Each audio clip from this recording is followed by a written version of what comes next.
Está terminando la cumbre del G7 en Viena. Durante 3 días en una pequeña ciudad francesa a orillas de un lago, se decidieron cosas de las que probablemente no les hablarán. Al menos en un noticiero de 30 segundos no lo van a mencionar. Las 7 democracias más ricas del mundo se reunieron en una misma mesa y por primera vez en mucho tiempo no pudieron firmar un documento conjunto. Señores, ninguna. Y eso no lo lograron. Eso es mucho más importante en realidad que todo lo que sí pudieron hacer. Y además, durante estos 3 días se pronunció una frase sobre Irán, después de la cual el precio del petróleo y el destino de la guerra en Ucrania quedaron ligados en un solo nudo. Les prometo que voy a explicar esto, pero un poco más adelante, porque sin contexto no van a sentir, no van a entender lo importante que es. Así que aquí va el resumen. En pocas palabras, la cumbre del Grupo de los 7, el 50º, por cierto, aniversario, se llevó a cabo del 15 al 17 de junio en Evian-les-Bains, Francia, bajo la presidencia, por supuesto, de Macron. ¡Hurra! ¿De qué se pusieron de acuerdo? Se acordó reforzar el equipo antiaéreo de Ucrania. Dar más armas. Bueno, para que la guerra, Dios no lo quiera, no termine. Endurecer las sanciones contra Rusia. Sobre el petróleo y el gas. Y apoyaron el acuerdo marco de Trump con Irán. Eso es básicamente todo, por así decirlo, si lo resumimos de manera telegráfica. Pero si todo fuera tan simple, no estaría haciendo este programa. Porque aquí es donde empieza lo interesante, para entender qué fue lo que realmente pasó al final, ¿sí? No hay que mirar la salida, hay que mirar la entrada. ¿Quién se acercó a esta mesa? Y lo principal, ¿qué quería realmente cada uno de ellos? Porque detrás de cada palabra bonita en la declaración final hay un interés muy concreto y muy lucrativo. Lo cual, por supuesto, en realidad a nadie le importa. No tiene ninguna importancia, no importa. Y cuando veas esos intereses, descifrarás esta cumbre de una manera completamente diferente. Y al final les diré una cosa que tal vez los haga estremecerse. Sobre si el mundo realmente los necesita todavía. Estas G7, G20 o como muchos piensan, yo incluido, son simplemente un espectáculo caro. Pero vamos por partes. El equilibrio de poder. ¿Quiénes y para qué se sentaron a esta mesa? Imagínense una mesa redonda, ¿sí? Y en ella hay 4 fuerzas. Y cada una tiene su propia verdad, completamente suya. Y lo más importante, cada una tiene su propia cartera. Estados Unidos. Trump llegó a la presidencia con una filosofía simple. América primero. Él, bueno, en realidad no es un ideólogo. Para él la política es un trato. Él quiere resolver los conflictos. Gastar nuestro tiempo y recursos en pelear, ¿verdad? Quitarle carga extra a Estados Unidos y al mismo tiempo obtener beneficios. Ese es un deseo que comparto completamente. Él acaba de, y de esto hablaremos en detalle, lograr un acuerdo con Irán. Y bueno, creo que llegó ahí con la sensación de ser un ganador. Ahora Europa, vamos a unir Europa, aunque muchos de ellos han llegado ahí, pero Europa. Aquí mismo quiero señalar que hoy Europa se puede describir con una sola palabra. Y la palabra a la que volveré más adelante es dependencia. Europa en esta mesa. Bueno, eso incluye a Francia, Alemania e Italia. Países ricos pero débiles en el sentido militar. Acostumbrados a que sus problemas estén allá, la Unión Soviética, luego Rusia, luego Ucrania, luego Medio Oriente. Por ellos, aunque hablaban mucho, hacían mucho ruido, daban muchos discursos, pero no eran ellos quienes decidían, sino los tíos y tías del otro lado del océano. Ahora Ucrania, o sea, no invitan a Zelensky al cumbre, pero él de ninguna manera forma parte del grupo de los 7, ¿verdad? O sea, bueno, no puede ser un miembro de pleno derecho, por así decirlo, es una tontería, ¿no? Y él no es quien da, él es quien recibe, ¿verdad? Él llega al margen como la parte que pide. Su tarea es simple, armas, dinero, garantías. Y Rusia, preguntarán ustedes, pero Rusia no está en esa mesa ahora, en absoluto. Y eso no es una coincidencia. ¿Por qué no está? Es una historia relevante y muy ilustrativa, a la que pronto llegaré. Pero antes les prometí hablar sobre Irán. Cumplo mi palabra. Irán. 3 intereses diferentes. Miren qué interesante. Estados Unidos con Trump quería un acuerdo. Y logró llegar a un cierto acuerdo, Marco. Abrir el estrecho de Hormuz, ese cuello de botella o garganta del petróleo mundial, por donde pasa una gran parte de los petroleros, prolongar la frágil tregua, dar 60 días para negociaciones, es decir, las condiciones. Si Irán realmente detiene su programa nuclear, Estados Unidos está dispuesto a levantar parte de las sanciones, y también parte de las sanciones de la Organización de las Naciones Unidas. Para Trump esto es un trofeo. Él lo llevó a Vivian y prácticamente les dijo a sus colegas, miren aquí, yo sé hacer lo que ustedes no pueden. Bueno, en realidad ellos ya lo sabían antes. Israel lo ve de una manera completamente diferente. Para Israel, Irán no es un trato, es una cuestión de supervivencia. Desde finales de febrero, Israel y Estados Unidos estuvieron en guerra, directamente con Irán.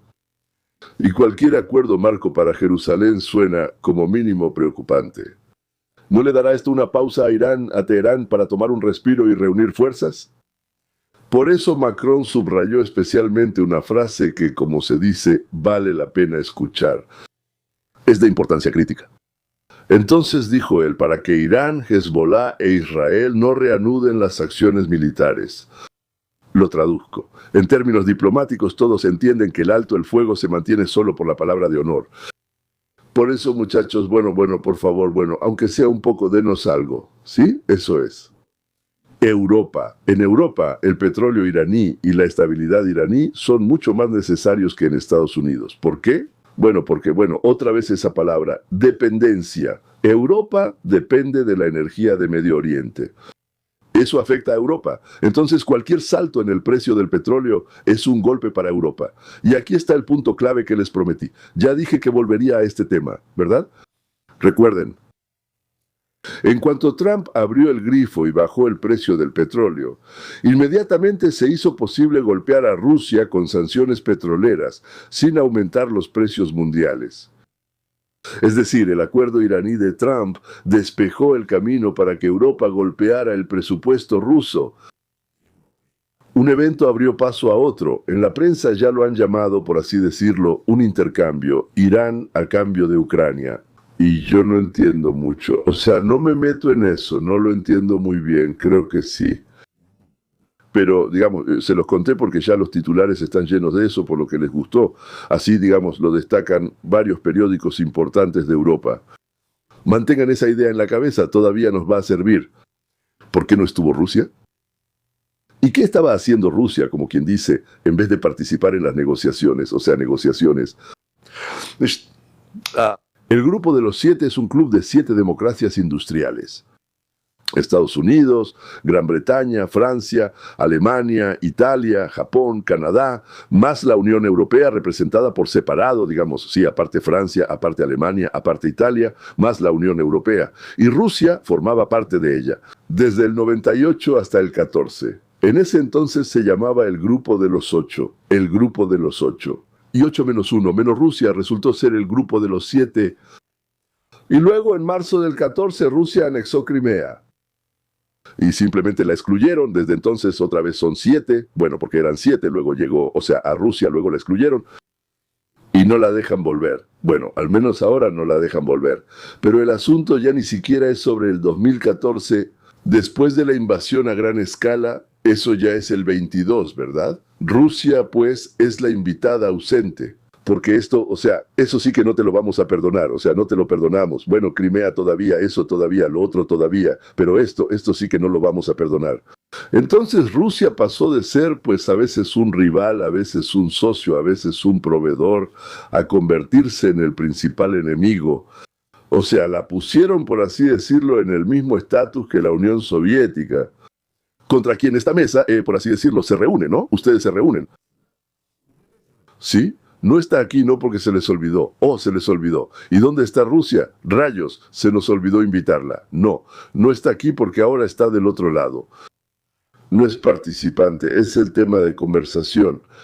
¿Y cómo reaccionó Rusia al hecho de que 7 potencias se sentaron a discutir su guerra? Así fue, y lamentablemente no es una metáfora. Unas horas antes de la apertura de la cumbre, Rusia lanzó cientos de drones y decenas de misiles contra ciudades ucranianas. Murieron 11 personas. El ataque también alcanzó, entre otros lugares, la labra de Kiev-Pechersk. Bueno, es uno de los principales santuarios ortodoxos, un edificio arquitectónico absolutamente maravilloso. Y aquí, atención, esto es importante, debo detenerme y hacer lo que siempre hacemos, separar el hecho de la fantasía, la interpretación, ¿sí? De la interpretación, porque la fantasía es algo completamente diferente. Hecho, hubo un ataque, el día de la cumbre, murieron personas, se vio afectada la labra, pero la interpretación de que Putin lo planeó especialmente para mostrarle al grupo de los 7, ustedes están ahí sentados, llamando a la paz, y yo estoy bombardeando, ¿y qué me van a hacer? ¿Sí? Eso ya es una conclusión sobre la intención, una conclusión que puede ser lógica. De hecho, incluso estoy más bien de acuerdo con ella. Pero eso es una interpretación, no un reconocimiento firmado por el Kremlin. Mantengan esa, digamos, disciplina en mente durante toda nuestra conversación, porque vamos a volver a ella más adelante. Por cierto, a mí eso me pareció más una tontería del régimen del Kremlin que una acción muy inteligente. ¿Sí? Exacto, porque si Moscú quería mostrar al grupo de los 7 como débil, pues en realidad le dio al grupo de los 7 una razón para apretar las tuercas. La Unión Europea de inmediato anunció nuevas sanciones contra la industria militar rusa y la flota en la sombra, por cierto. Y sus declaraciones entonces no solo las hicieron quienes habían llegado allí, también las hicieron Kiev, China e Irán. Y en estos días, por así decirlo, claro, muchísima gente prestó atención a la política, a las acciones, a todos esos gestos, y todos decían algo, quien más, quien menos. Y bueno, de nuevo, un poco más de esto después. China habló sobre las acusaciones infundadas y sobre cómo Occidente está desestabilizando el mundo. Ahí Irán habló sobre ser fiel a los acuerdos. Irán es fiel a los acuerdos, sí. Y el agua para nosotros está en forma de vapor. No sé, es una mala comparación, lo siento, sí. Entonces, pero él es fiel a los acuerdos, pero no tolerará la presión. O sea, paralelamente al grupo de los 7, hubo toda una serie de voces y cada quien jalaba la cobija para su lado. Y ahora quiero llevarlos a lo más candente, sí, a lo que de hecho hizo que esta cumbre prácticamente se tambaleara, porque como ya dijimos, ya se resquebrajó. Se informa que Trump discutió, bueno, se dijo que casi con todos en la mesa, es decir, con todos. Y aquí es donde empieza lo que vale la pena analizar con más detalle. Porque normalmente nos explican esto como, bueno, Trump se pelea con todos, así es su carácter. Pero yo les propongo una explicación más interesante. Y les prometo de inmediato que en un par de minutos les mostraré un ejemplo sobre automóviles, después del cual todo les quedará claro como el agua. No como una sombra que se proyecta en la cerca, sino como el día. Sí, pero primero la esencia. ¿Por qué discutían? Bueno, no por el protocolo, sí, sino por el dinero y la estrategia que están relacionados. Dinero y estrategia. Primero, comercio y arancel. Trump protege las fábricas estadounidenses con aranceles a los productos europeos. Pero imponer aranceles estadounidenses a los autos alemanes y al vino italiano es un golpe directo para los productores alemanes e italianos. Lo que es bueno para el votante de Trump afecta el bolsillo del aliado. Aquí no se trata de derechas o izquierdas. Aquí es, oye, mi fábrica contra tu fábrica, mi fábrica contra tu fábrica. Segundo, ¿cómo comportarse con Rusia e Irán? Trump negocia y busca acuerdos. Algunos europeos piensan que eso es demasiado suave. Es decir, ellos no irían a la guerra, pero tú deberías ser más duro. O sea, una discusión sobre el precio de los servicios. O sea, ¿qué precio puede o debe pagar Estados Unidos por algo en lo que participa? No querían participar. Bueno, como un sistema electoral, ¿no? Cuando, o sea, la gente va a votar y votan por cuánto dinero les tienes que dar.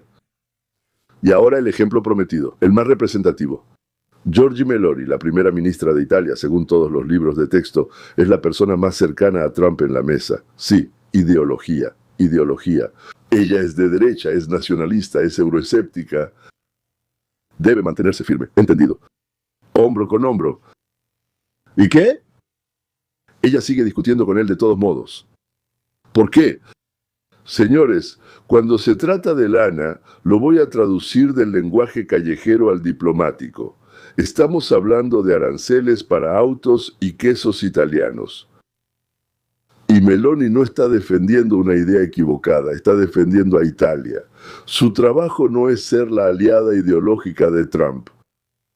Su trabajo es defender a su país, porque para ella, y ustedes lo van a notar muy pronto, Italia está por encima de todo. Y esa es la conclusión que se puede sacar de todo esto. Anótenlo, es clave. La grieta en esta cumbre no fue ideológica, fue por el interés nacional. Estados Unidos contra todos los demás de inmediato, y eso es mucho más serio.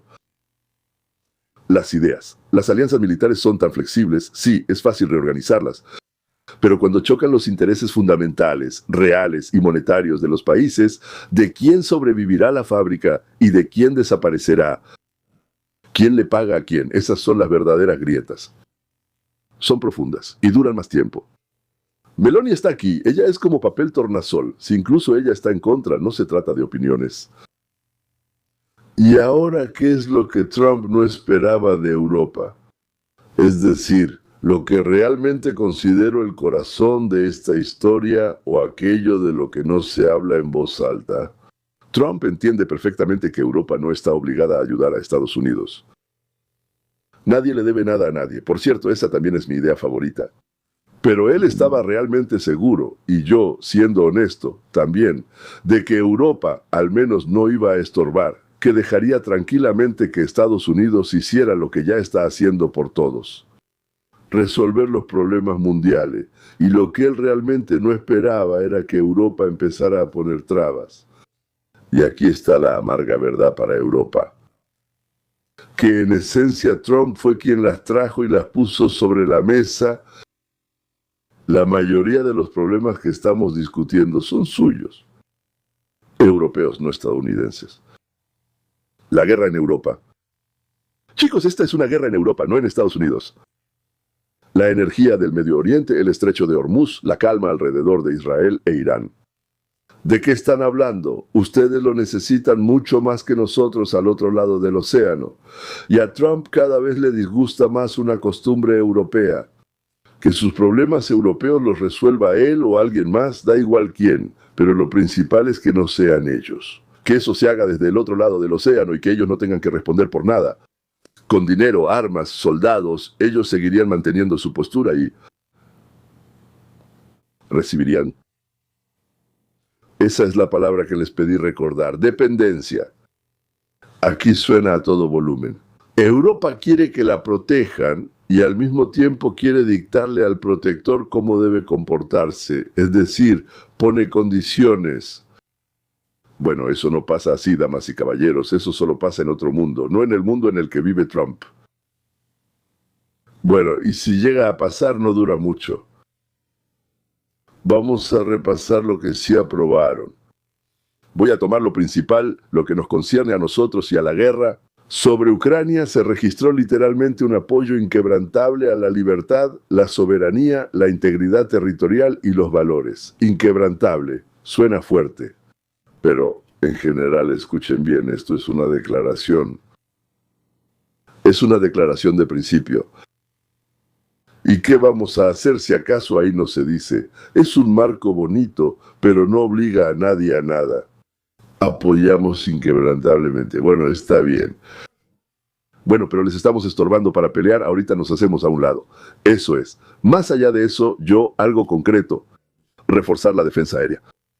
Bien. Interceptores. Y una palabra nueva. Por cierto, eso estuvo interesante, ¿sí? Capacidades de largo alcance. Porque durante 4 años no han dado ninguna capacidad de largo alcance.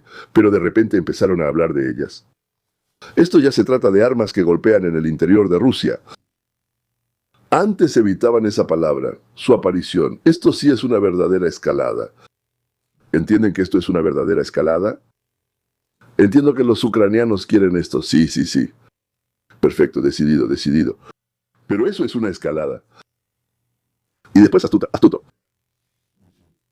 Estamos listos para considerar licencias para la producción de armas dentro de Ucrania. ¿Qué? ¿Es broma que no le dan licencias a Ucrania? ¿Sí? Ni siquiera lo consideran. ¿Están listos para considerarlo? En lenguaje diplomático eso significa No les prometemos nada, déjenos en paz. Es una concesión para quienes no quieren dar demasiado y demasiado rápido. Bueno, léase, Trump, ¿sí? ¿Y por qué? Si se puede escribir, entonces significa que, bueno, Estados Unidos lo está considerando. ¿Qué tecnologías puede transferir Europa a Ucrania?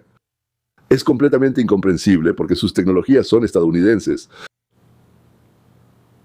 Y que ahora es el momento adecuado para imponer sanciones al petróleo y al gas. Eso escribieron. ¿Y por qué de repente es el momento adecuado? Bueno, les prometí que todo se iba a enredar, por así decirlo, ¿verdad?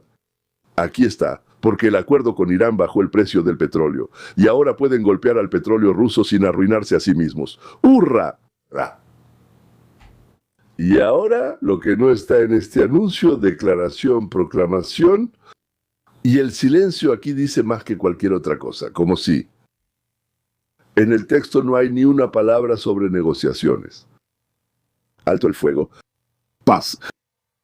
Ni una palabra sobre garantías de seguridad para Ucrania. El documento trata completamente sobre armas y presión. Es una elección consciente. El grupo de los 7 le dice a Rusia, no dejes que haya negociaciones, y el costo de la guerra para ustedes solo aumentará. Recuerden esto. Porque ahora voy a hacer una pregunta incómoda, que bueno, nos hará sentir incómodos a nosotros también. ¿Y quién realmente quiere que la guerra termine? ¿Quién? Aquí es donde llegamos a lo más difícil. La verdad, estuve pensando mucho tiempo si debía hablar de esto, si debía decirlo en voz alta o no, pero luego decidí que, ya que estoy dando una entrevista, pues le respondo a sus preguntas. Así que déjame expresar esto también en mi propio programa. Si somos sinceros sobre los intereses, casi nadie en esa mesa redonda está realmente interesado en que la guerra termine. Y ahora les voy a mostrar uno por uno por qué, al final. ¿Quién es realmente sincero? ¿La excepción? Adivinen. Tienen 4 intentos, por favor. Europa no es tan cínica, entonces es muy conveniente que Rusia se haya quedado atascada. El enemigo está atascado, completamente debilitado, ocupado. Y aquí paso a la interpretación, a la sospecha. A menudo les advierto. De los presupuestos europeos se sacan enormes cantidades de dinero y se envían a Ucrania. Y tengo una sospecha, una sospecha. Quiero subrayar, no es un hecho comprobado que parte de ese dinero en el camino se va a quedar en algún lugar. Así es, el dinero es como la suciedad en el agua, sí, se asienta. Exactamente igual a como ahora sabemos que lo hacía el Partido Demócrata de los Estados Unidos de América. Apenas ahora empezamos a entender nuestros asuntos estadounidenses, como un partido específico aquí estuvo robando y siendo corrupto durante años bajo el pretexto de buenas causas. Por cierto, la corrupción siempre va bajo el pretexto de buenas causas. No en la mayoría de los casos, no, casi siempre, sino siempre. Y cada vez parece más que lo siguiente es tratar con los europeos. Porque también podemos y tenemos derecho a investigar a dónde iba nuestro dinero. Y cada vez parece más que las siguientes investigaciones nos llevarán a un horror y repulsión aún mayores, naturalmente. Señores, hay una enorme cantidad de dinero. Oh, muchachos, ahí se divirtieron. Me temo que se ha descubierto el hoyo. Rusia. Putin no quiere detener la guerra. Y tiene 3 razones de peso para ello. La primera, por ahora no puede declarar la victoria. Y sin una victoria contundente salir así, pues no sé, digamos, no lo entenderían. La segunda, tendrá que regresar a casa a cientos de miles de soldados. Según diferentes estimaciones, son alrededor de 700,000 personas. Es un ejército de desempleados resentidos con experiencia de combate dentro del país.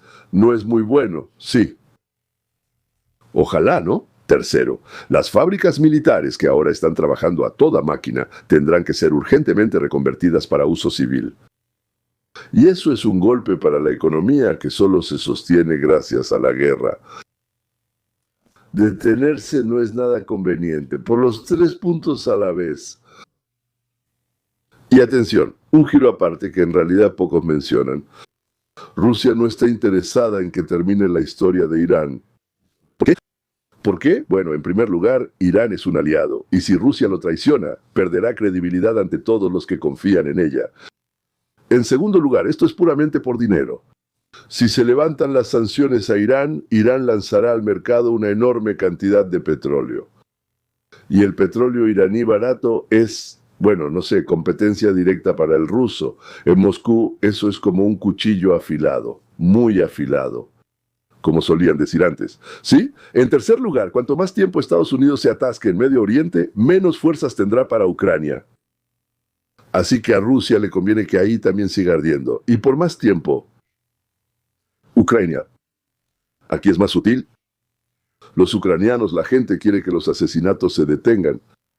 Y eso, claro, es comprensible, es natural.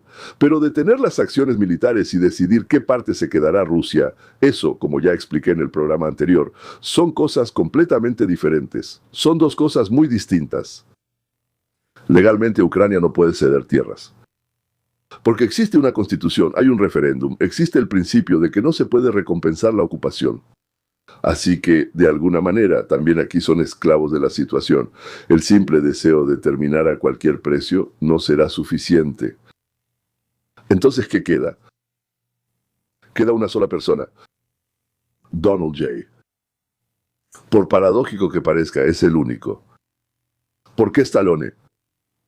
¿Quién realmente quiere cerrar esta guerra? Y ya, porque para él no es ideología ni una fuente de ingresos, sino un trato pendiente, un proyecto colgado que estorba. Estorba avanzar, estorba cambiar el mundo, estorba crear un nuevo orden mundial para que no existan esas cosas tontas llamadas guerras. Esa es toda la imagen. A quien retratan como infractor y destructor es el único que realmente quiere la paz. Y aquellos que dicen palabras bonitas sobre el apoyo inquebrantable, en realidad no están tan interesados en la paz por sus propios intereses. ¿Notaron qué imagen tan extraña y contradictoria? Y ahora quizás lo más preocupante. A Ucrania la invitan a la Unión Europea. Bueno, dirás, claro que sí, por supuesto, sí, qué tontería, que se vayan. Muy bien. Ucrania desde hace mucho quería entrar a la Unión Europea por esa razón. Incluso hubo revoluciones enteras por eso, ¿verdad? Vamos, señores, déjenme contarles un poco qué significa todo esto. Porque esto posiblemente es más importante que todo lo demás. Europa propone aceptar a Ucrania en la Unión Europea. Suena absolutamente noble. Pero pensemos qué significa eso realmente. Les daré la frase exacta. Es del Tratado Constitutivo de la Unión Europea. En el tratado hay un artículo 42, apartado 7. Lo cito textualmente. Si un Estado miembro es víctima de una agresión armada en su territorio, Ucrania, ¿sí? La aceptaron, y se convirtió en víctima de agresión en su territorio. Los demás Estados miembros están obligados a prestarle, es decir, a ese Estado, ayuda y asistencia. ¿Pero cómo? Ir tal vez a la ONU, nombre por todos los medios que estén a su alcance, por todos los medios. Con aviones, tanques, cañones, recursos humanos, comida, lo que sea, con paraguas nucleares. Estas palabras, por todos los medios que estén a su alcance, esa es la esencia. Esto no son solo palabras vacías. Esto no es preocupación, no es solo el memorándum de Budapest, no es solo condena, son soldados, armas, participación directa. Es la obligación de entrar en la guerra, en otras palabras, sumemos 2 más 2. Si Ucrania entra en la Unión Europea mientras está en guerra con Rusia, sí, porque están a punto de hacerlo ahora mismo. Eso significa que automáticamente toda Europa, según este artículo, está obligada a entrar en guerra con Rusia, es decir, sería el inicio de la Tercera Guerra Mundial. Pero escuchen bien, sin los Estados Unidos de América de su lado, porque Estados Unidos no forma parte de la Unión Europea, así es, no forman parte. Y hago una pregunta directa. ¿Para qué? ¿A quién le conviene esto en la Unión Europea? ¿A la población? ¿Para qué arrastrar a todo un continente al borde de una gran guerra? No afirmo que sea un plan consciente. Sí, esa es mi pregunta, mi preocupación. Y honestamente la presento como una interpretación. Pero la pregunta es legítima. Cualquiera que piense debe hacerse esa pregunta. ¿Por qué Europa empuja al mundo hacia el inicio de otra guerra mundial? Entiendo que ha llegado el momento. Entiendo que, ¿cómo se llama eso aquí? Así de arriba abajo, arriba abajo. Más, menos conflictos, conflictos. Lo mismo pasa con el antisemitismo, ¿verdad? Se pensó que ya había desaparecido, pero no, volvió. Prácticamente igual que en los años 30 del siglo pasado. También hay una segunda razón para invitar a Ucrania a la Unión Europea, y esa definitivamente no es por nobleza. Los europeos tienen un miedo terrible de que Ucrania, después de la guerra, empiece a producir bienes. ¿Qué harán esos productos? Superarán a los productos alemanes, franceses e italianos. O sea, Ucrania va a producir más barato y todo será más moderno, sin la carga de los sindicatos y las viejas obligaciones que tiene la vieja Europa. Una Ucrania libre y hambrienta de trabajo es un competidor que va a quitarles la clientela. ¿Y cómo neutralizar a un competidor? Correcto. Déjalo entrar. Bajo tus reglas, bajo tus reglamentos, para que él juegue según tus notas. Ustedes mismos lo llaman así, díganme, ¿cómo se llama esto? Pero la palabra nobleza no me viene a la mente. Y la tercera razón, cínica pero simple. Si Ucrania es miembro de la Unión Europea, entonces su ejército automáticamente se convierte en el ejército de la Unión Europea. Y esa es la amarga verdad. Casi ningún país de la Unión Europea hoy en día no es que tengan un ejército igual, ni siquiera uno funcional. Durante décadas han estado ahorrando en defensa. No lo sé, o sea, te escondes bajo el paraguas estadounidense, pero aquí tienes un ejército listo, endurecido, capaz de combatir, el más capaz del continente, el ucraniano. ¿Entiendes? ¿Por qué? Te llaman, otra vez. Ahí la nobleza, en mi opinión, ya no existe. Ni rastro. Entonces, doblen. Por cualquier medio, no dejen que la guerra termine. Por cualquier medio, metan a Ucrania en la Unión Europea. Por cualquier medio, saquen dinero de su propia gente y mándenlo allá. 3 líneas, pero si lo miras bien, el interés detrás de ellas es el mismo. Uno, completamente uno solo. Y aquí está mi conclusión principal. De hecho, por el cual de hecho todo, no hubo un comunicado conjunto. Hubo, en esencia, una desunión, y esto lleva a pensar en algo mucho más grande que solo una cumbre. ¿Y si todas estas estructuras, el grupo de los 7, el G20 y otros grupos similares ya no funcionan? ¿Y si solo son decoraciones costosas de las que no sé, que más bien estorban, gastan dinero, que realmente resuelven algo o ayudan? Son plataformas donde no se puede resolver nada porque cada quien tiene su propio interés y nadie está dispuesto a firmar un documento en común. Y cada vez parece más que la idea torpe pero honesta de Donald Trump de que hay que negociar uno a uno, cara a cara. Aunque sea algo anticuada, poco inspiradora, tosca, es la única que da resultados. Porque en una mesa de 7 cada quien jala la cobija para su lado. Y cara a cara al menos se puede llegar a un acuerdo. Y el último pensamiento que a muchos no les va a gustar, a muchos, pero lo voy a decir. Cuando todos son responsables de la seguridad, en realidad nadie lo es. Pero cuando el país más fuerte de la región es responsable de la seguridad y cualquiera que viole esa seguridad recibe, digamos, un buen golpe en la cabeza con algo muy pesado, ¿sí? Entonces, por extraño que parezca, llega el orden, ¿sí? ¿Y están sorprendidos? Sí, esto tiene su propio peligro. El más fuerte puede empezar poco a poco a someter a los demás. Es un riesgo real, no lo oculto, pero seamos honestos. En la etapa actual, cuando la alternativa son guerras interminables que pueden convertirse en una nuclear, es fácil. Puede ser. Temporalmente es el menor de los males. Bueno, temporalmente porque tal vez después inventemos algo más, algo diferente. Puede ser lo que propone Trump. No volar de un lado a otro de Estados Unidos, no intentar resolver todos los problemas, sino decir, chicos, en esta región, este país o estos 2 o 3 países se unen y son los defensores de los intereses de la humanidad. Y en esta región, esto, no me alegra esto, simplemente llamo a las cosas por su nombre y terminaré, como siempre, diciendo que al final del túnel todavía hay un rayo de luz. El mundo ya ha estado al borde varias veces y se ha alejado de él. Ha estado al borde, cuando parecía que era imposible llegar a un acuerdo. Todo, se acabó, todo. Pero de alguna manera siempre lograba salir adelante. Porque al final de cuentas a cada persona común, no sé, no me gusta la palabra normal, sí, no está claro qué significa eso, simplemente a una persona, ¿verdad? Homo sapiens, simplemente a una persona. Bueno, viva en Ohio, en Lyon, en Kiev o en Bangladesh. No necesita la guerra, él necesita cosas simples. Trabajar, criar a sus hijos. Convivir con sus amigos. Tener una situación familiar normal, a donde pueda regresar a casa y sentir tanto calidez como alegría, ¿sí? Decir lo que piensa. También es importante que no le quiten ni la vida, ni lo que ha conseguido, ni el derecho a decidir por sí mismo. Y la mayoría de las personas son así. Ellos, lamentablemente, como siempre, son la mayoría silenciosa, pero son la mayoría. En el canal principal, bueno, esto que están viendo ahora es el canal principal, pero también tengo otros canales.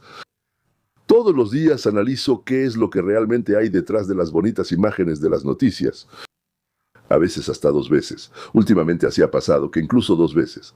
Y las raíces de todo esto, por qué a los pueblos les quitan la elección en general y cómo evitar que esto vuelva a suceder, lo investigamos a fondo hasta llegar a otro canal, Hoja de Ruta hacia la Libertad. 2 veces por semana, no todos los días, no 10 veces, sí 2 veces por semana. Para quienes les gusta pensar. Suscríbanse en ambos lugares y cuiden su cabeza, es su propiedad más valiosa en el mundo. Hasta pronto.